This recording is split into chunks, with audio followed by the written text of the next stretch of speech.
Okay, my name is C. You can just call me C, S-E-E.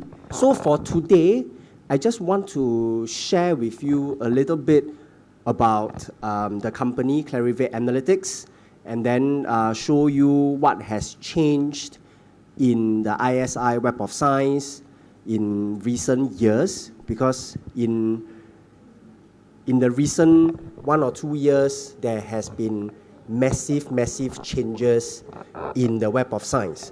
And then I will end off with a case study. So this is the agenda for today. First, I will talk a little bit about Clarivate Analytics, and then I will share with you the upgrades in the ISI Web of Science, show you one case study. I have chosen a very interesting case study to show you. And then we have tools to make your life easier, right? And finally, have an open discussion. Okay. Now, how many of you here have heard of Clarivate Analytics? Have heard? Have not heard? This is the first time you are hearing it. Okay, let me share with you that Clarivate Analytics is previously known as ISI. So I think you are familiar with ISI. This was in the 1960s. So what happened with ISI? Now, there is this gentleman, his name is Garfield, Eugene Garfield, okay? Eugene Garfield, he started ISI in 1961. I think none of us were born, right? All of y'all look very young. 1961, ISI was born. So after that, he retired, and therefore he sold ISI to the Thomson family. So those in the 1990s, you might remember that ISI became Thomson Scientific or Thomson ISI. And then after that, Thomson bought over Reuters, became Thomson Reuters, and then now it became Clarivate Analytics. So in other words, ISI is Clarivate Analytics. Okay? So this gentleman here, this one is Dr. Garfield. He passed away already last year. He was 92. Okay, so he was our founder, and then these are some news articles to show you that ISI is Clarivate Analytics. I know that Clarivate Analytics is very difficult to pronounce, and I can share with you a funny story. When Thomson Reuters changed the name of our company, I was on vacation. I was in the US. So I received an email saying that ISI Web of Science is going to change the company name to Clarivate Analytics. Then my first response was, what is Clarivate? It's not even a real word, and it sounds like a medicine. You know, when you are sick, you take a Clarivate. If you get burned, you apply some Clarivate. It sounds like a drug, right? It doesn't make sense to me. So, how to remember Clarivate? You remember like this. Clarivate is actually clarify and innovate.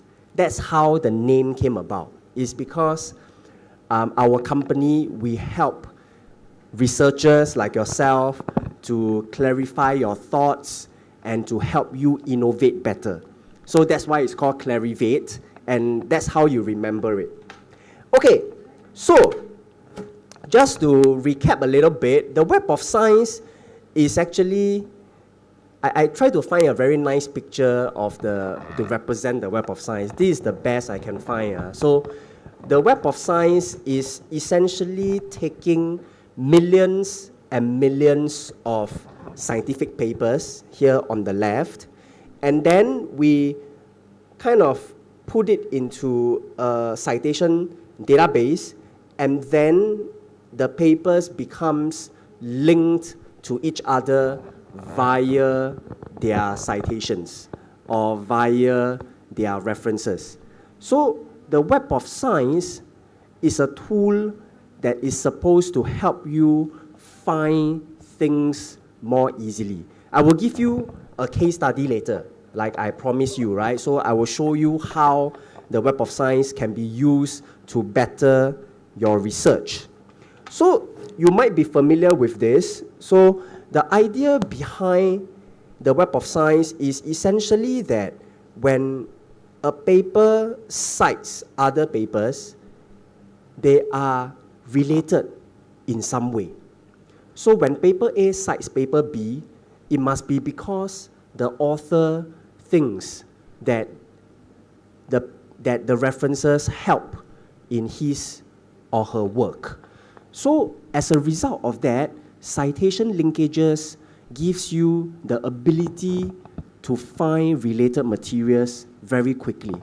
So on the left, you can see that you are looking back in the cited references to see older papers, but you can also look forward to see forward citations. So that will bring you to find newer materials.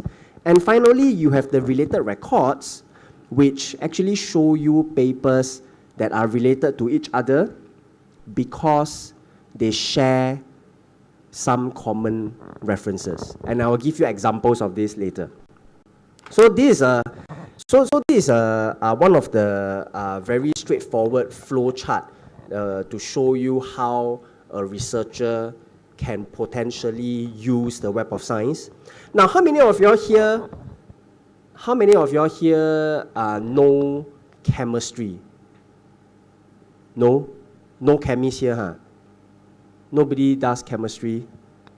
The reason I ask is because I was a chemistry student some years ago, and I don't like chemistry. so that's why I changed my work now. I cannot be a chemist. But in any case, you don't need to be a chemist to know that sodium heparin sounds like a chemical compound, right? It's some kind of a sodium salt.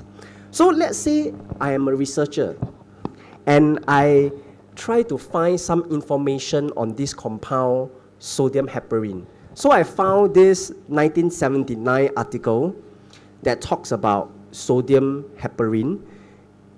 And 1979 is, of course, a very old paper, right? So I can actually see, okay, what has happened since 1979.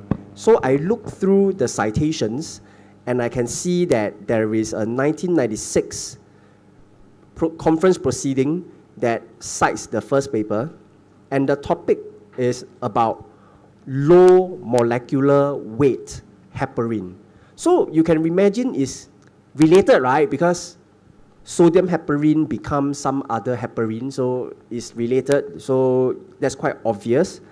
Then you can do it again, and then in 2015, there is a paper that talks about some kind of disease.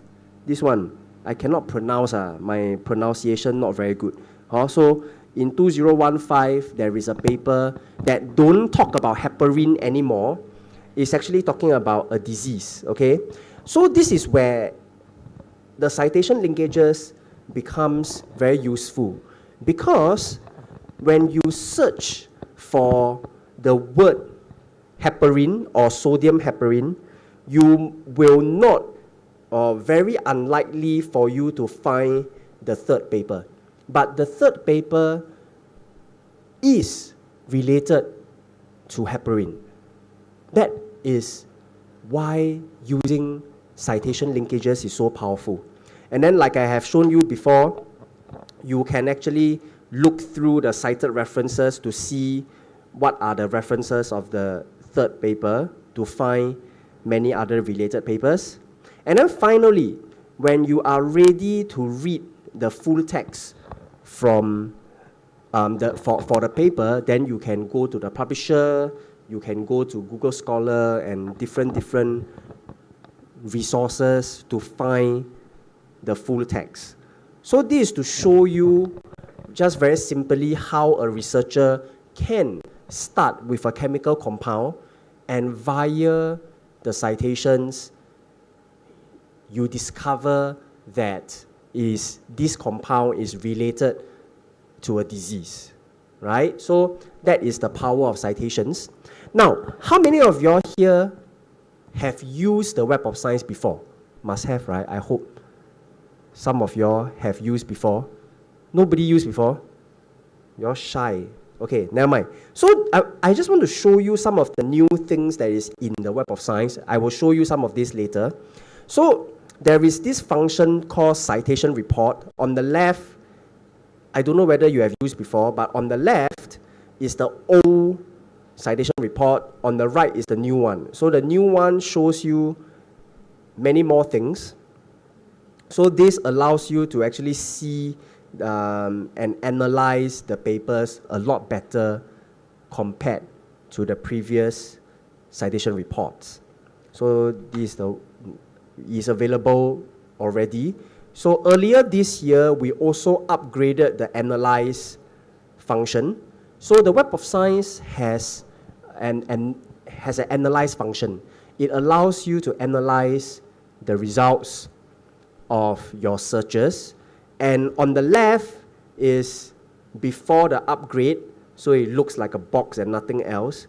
But on the right, you see it looks very nice now. So if you like to analyze the results, I highly encourage you to use this.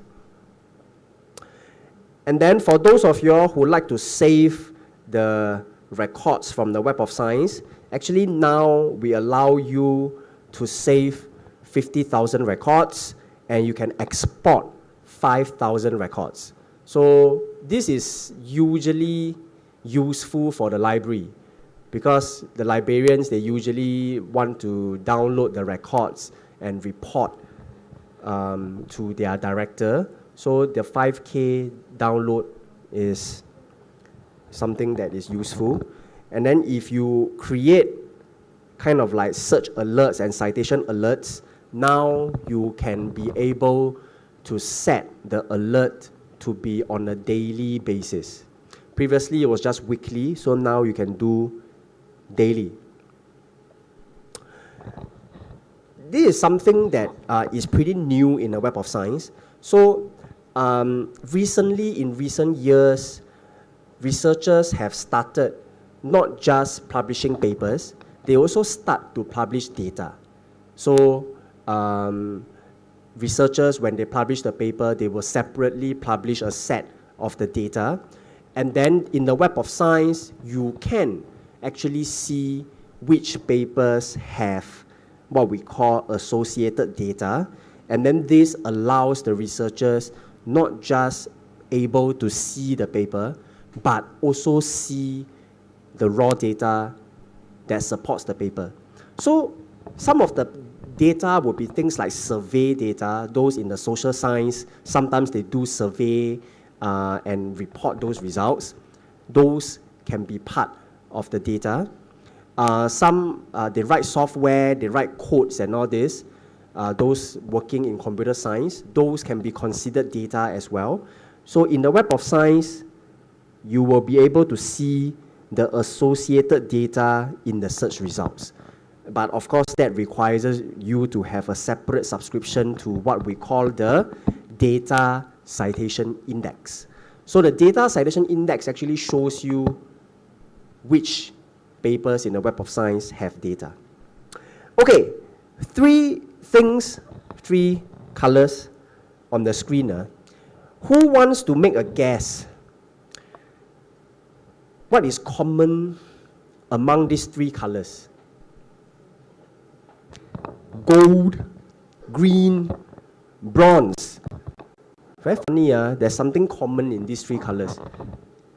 Anybody wants to make a guess? Shy. Don't want to guess. Still. Okay.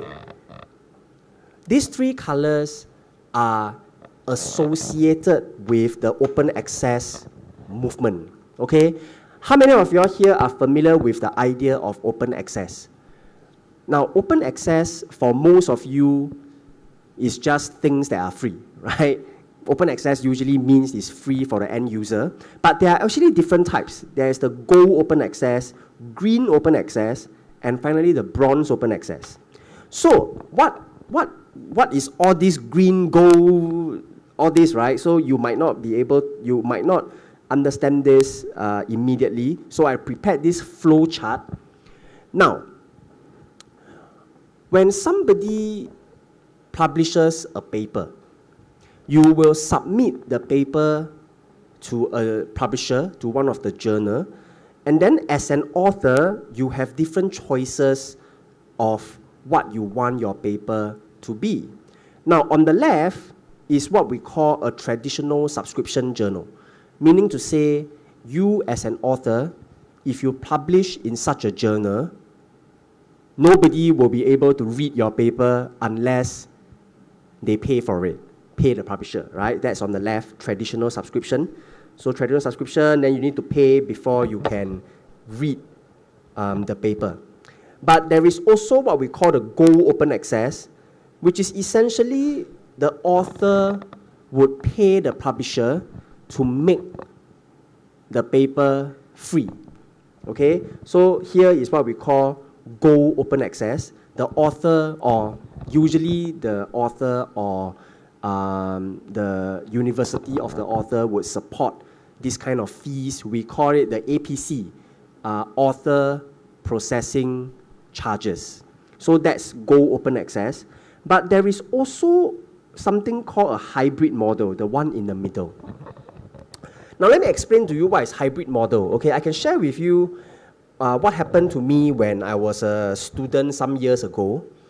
So I submitted a manuscript to this journal, one of the journals. Then you submit, you will put in your name, abstract, title, everything, right? So right at the end of the submission process, I was asked, do you want your paper to be open access? Okay, so the journal actually asked me. So I was a student, right? And I wasn't a very smart student, okay? So when somebody asked me whether I want my paper open access, I said yes. It sounds good, right? Open access sounds good, right? So I said yes. And then 1 week later, my professor called me into her office. Okay, my professor was a lady. She called me into her office, and then she asked me, what is this $5,000 that I was asked to pay from the publisher? What do you do? Then I said, I didn't do anything. I just submitted the paper. Okay? Then she said, no, the publisher is now asking me to pay $5,000. Can you tell me what you have done? I said, I have no idea what I have done. Okay? Then after that, I found out that the journal that I submit to, right, is what we call a hybrid journal. So what is a hybrid journal? Hybrid journal means it allows the author to choose whether they want the paper to be open access or not. Then I was a very stupid student, right? So I said yes, but my supervisor don't want to pay. She said it's too much money. She asked me to tell the publisher to change it to non-open access. So that's what I did, okay? So in the end, my paper was not open access. But if I have chosen to pay for it, then my paper would be open access. So this is what we call the hybrid model. So the one in the middle, okay, the subscription journal offering hybrid open access options. So you can imagine that there are some journals that has selected papers that are open access because somebody paid for it, right? So just remember this, because this will be important. I will come back to this in a while. And then on the right, we have the green open access. This green open access is not the same as your green movement, your recycled plastic and all this. It's not the same kind of green, okay? This green open access actually refers to the author voluntarily depositing his paper into a repository, okay? So this green open access, it means that the author deposit the paper, a copy of the paper into the repository. So this allows people to be able to read those papers freely. So these are the different types of open access, the gold and the green and the non-open access model. So why am I sharing this with you is because the Web of Science, we are the first one to incorporate gold and green open access labels in the Web of Science search results. So this is actually some challenges with regards to open access. So we actually solved most of this already. Let me give you an idea. So what happens is with Clarivate Analytics, we work together with this non-profit organization known as Impact Story. So what happens is we gave a research grant to Impact Story, allowing them to develop an open access technology that allows users like you to identify which papers are open access. So let me just, because I didn't prepare a slide for it, I will just do it very quickly in the Web of Science to show you. So I'll just anyhow do a search just to show you. So here you can see that I can filter by open access. So let me show you. Okay, you see here there is something called free full text from the publisher. So this actually allows you to know that this paper is free. Okay, so you click on it, you will get the full text for free.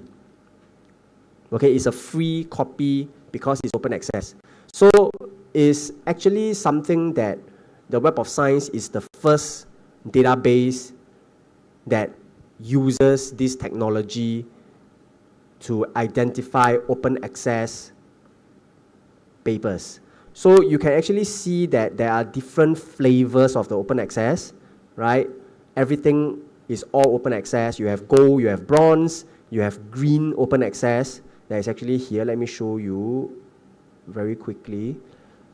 So green open access will be different. Here you say free accepted article from repository. So let me click on this to show you. You will get a nice free copy of the article. Okay, so for most users, what you want is free stuff. So for you, free is free. It makes no difference, right? But there is some technical difference between the gold and the green open access, okay? Maybe it's not something that you should be too bothered about, but technically speaking, there are differences. Okay, so I will come back to this open access thing a while later in the case study, but I also want to share with you that we have plans of integrating this PubLon's scoring in the Web of Science search results. This is something that will add additional value to the users. So you are familiar with the Web of Science. We have things like time cited. We have things like time cited and some other information. So what we want to do is we want to include something called a PubLon score, which I will explain to you what is PubLons. But before I go on, how many of you here have heard of PubLons before? PubLons. Okay, I will show you. Okay, PubLons is free. So, quiz time. Again, short quiz. There are 3 words, 3 terms on the screen: time-consuming, thankless, and essential. Again, I'm going to ask you the same question. What is common among these 3 descriptions? Anybody wants to take a guess? What is common among these 3 descriptions?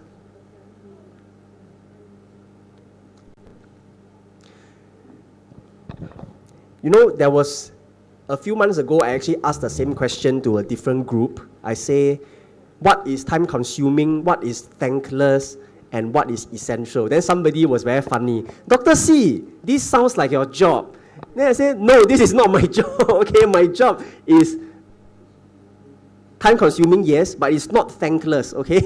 And it is essential. So this is not describing my job, but it describes peer review, okay? So how many of y'all here get invited to review papers from time to time? If you are a researcher, right, sometimes the journal and the publishers will look for you to review their manuscript, and you usually spend a lot of time on it and you don't get paid. Therefore, it is time-consuming and thankless, right?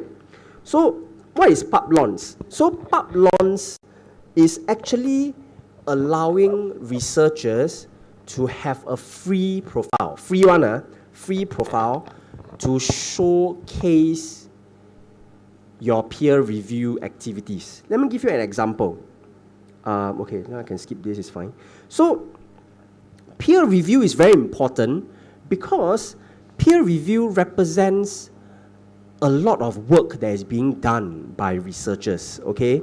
So, it is estimated that every year there is close to 2 billion British pounds worth of work that is being done by researchers in peer review every single year. And interestingly, 90% of the people that do peer review, they don't do it because they want money or anything like that. 90% of them said they do it for free because it's part of their contribution, right? So that's very interesting. And the third one, the third number, 6, is the median hours spent on reviewing each individual paper. It's actually a lot of time, right? So this is something I want to share with you. Peer review activity is an important criteria for demonstrating an individual's standing, engagement, and contribution. What does this mean? It means that when a researcher is being asked to review a manuscript, it means that the researcher is an expert. You don't anyhow ask anybody to review a manuscript. That person must be an expert, right? So this is actually a showcase of your research capability. So there are some universities, like one in the University of Queensland, they actually use pub-launch to measure the performance of their researchers. So this is actually headed by the library. So the library is working with pub-launch to determine other ways it might help to show the world the full extent of UQ researchers' output and expertise. UQ is University of Queensland, okay, it's in Australia.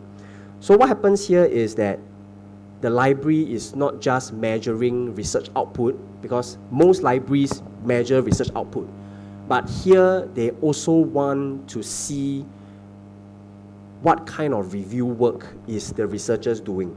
So this is one of the example of a pub-launch profile. So this is a real profile, okay? This is Achan Manit.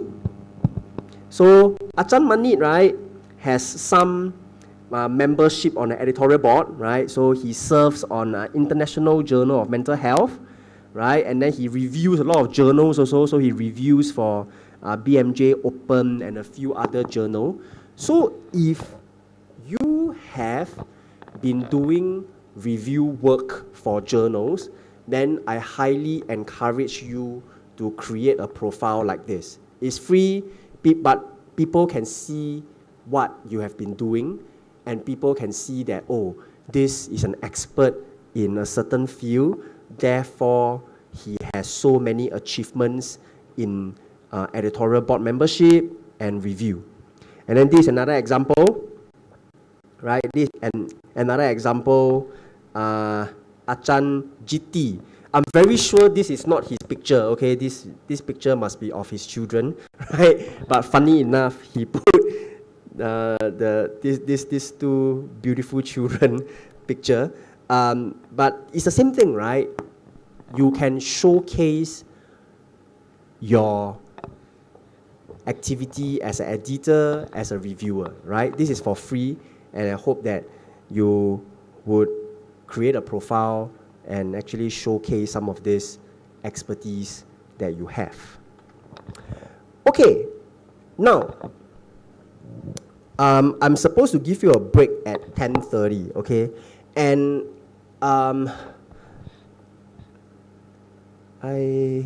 let me show you. I think it will be good for me to go through the case study after the break, but let me show you some tools that is available for free so that you can. So let me show you this first.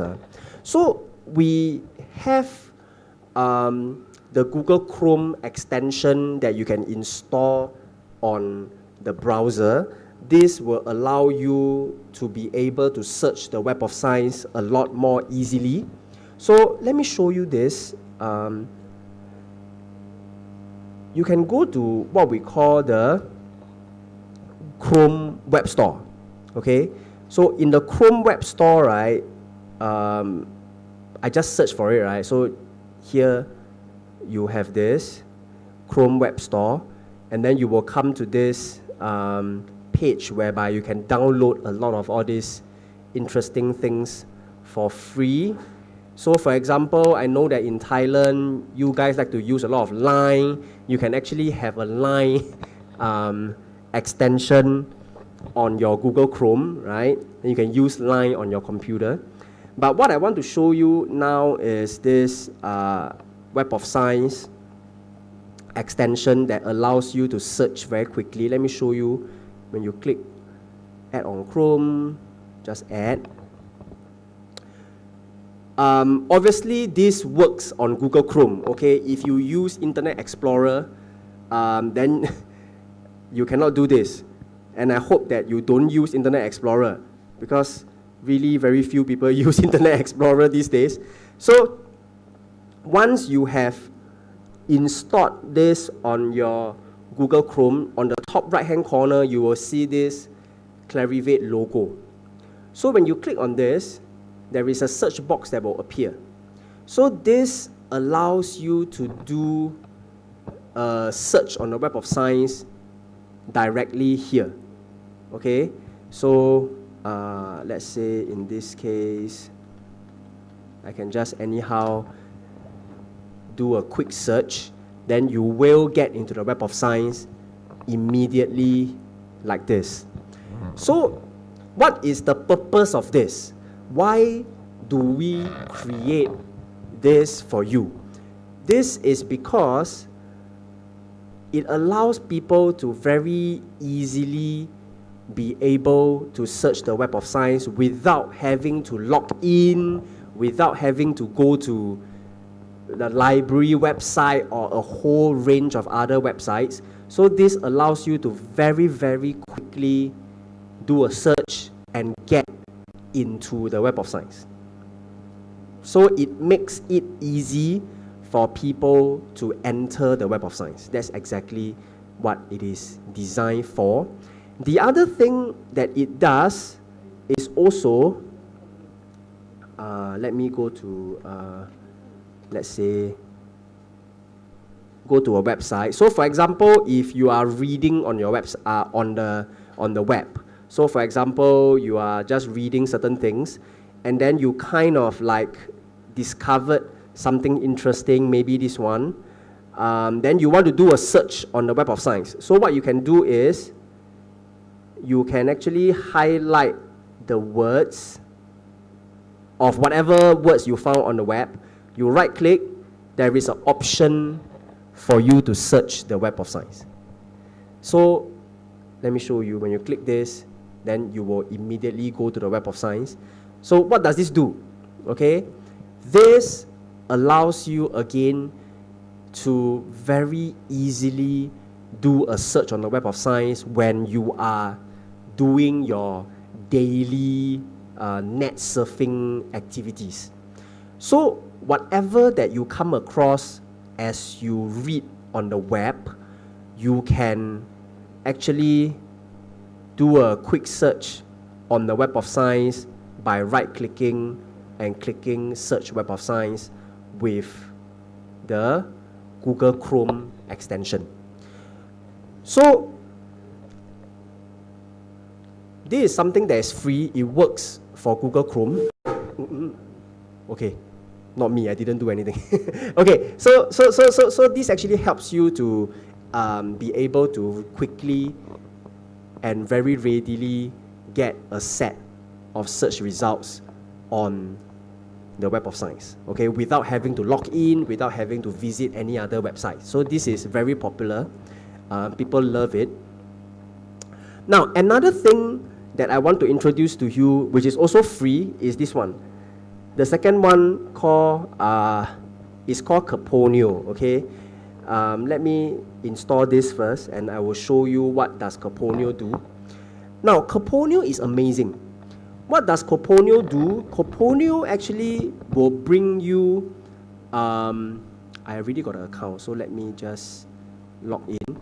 It actually lets you find full text very easily. Let me show you what I mean, because if I don't show, then, you know, it's not so clear. But once I show it, then you will appreciate how powerful this thing is. And most importantly, it's free, okay? So, let me install Caponio and then show you, right? Like, for example, if I search on the Web of Science, you will be able to see on the lower left-hand corner, it is searching the PDF for me. So in this case, there is a PDF. So when I click View PDF, it will bring me to a copy of the PDF. Okay? So it actually allows you, okay, let me close all of this. I have like too many things going on. Okay, so it actually allows me to find full text in a single click. Because let me show you another case. If I want to get the full text from the publisher, what do I need to do? I need to click View Full Text, right? So let me show you. One click here, then it will bring me to Science Direct, right? Then I need to download the paper, so I click again. Second click, then I need to choose which one I need to download. I need to click again. How many clicks do I need to do? Too many clicks, right? But if you use Caponio, one click, guarantee.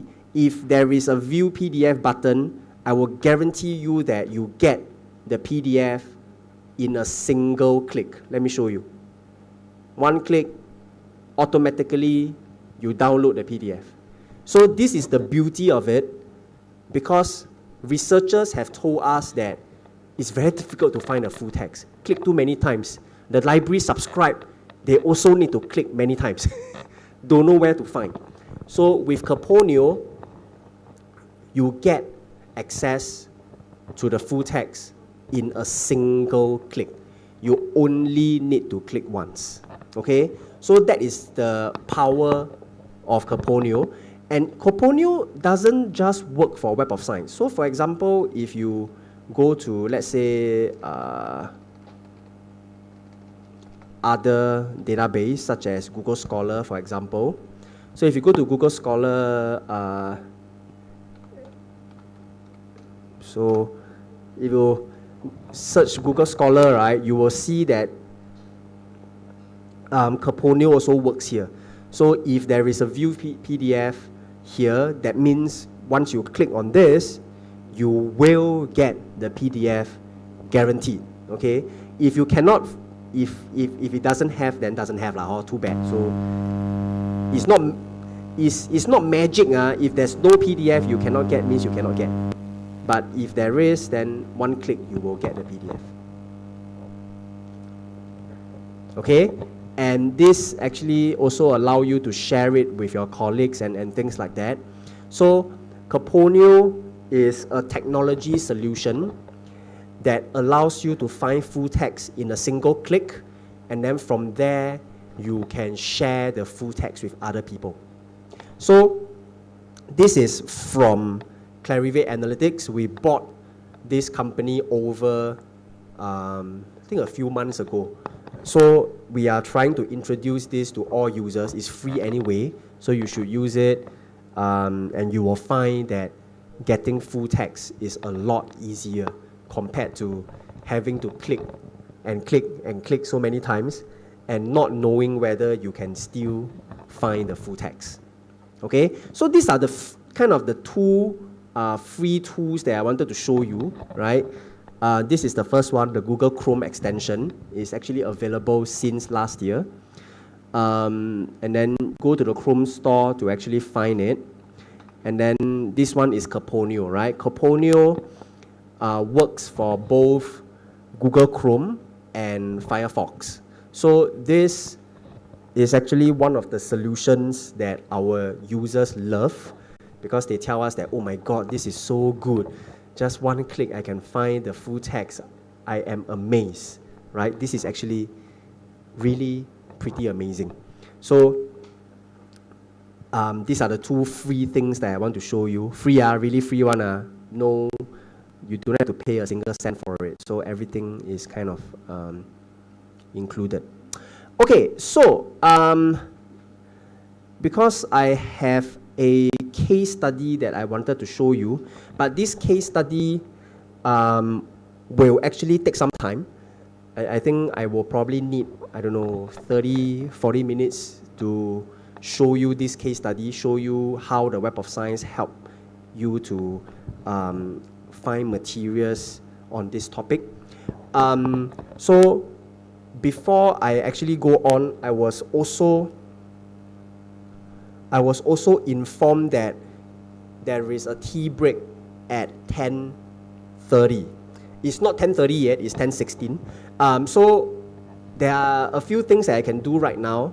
Number one is if you have any questions or anything that you want me to go through, I can use this time to address your question.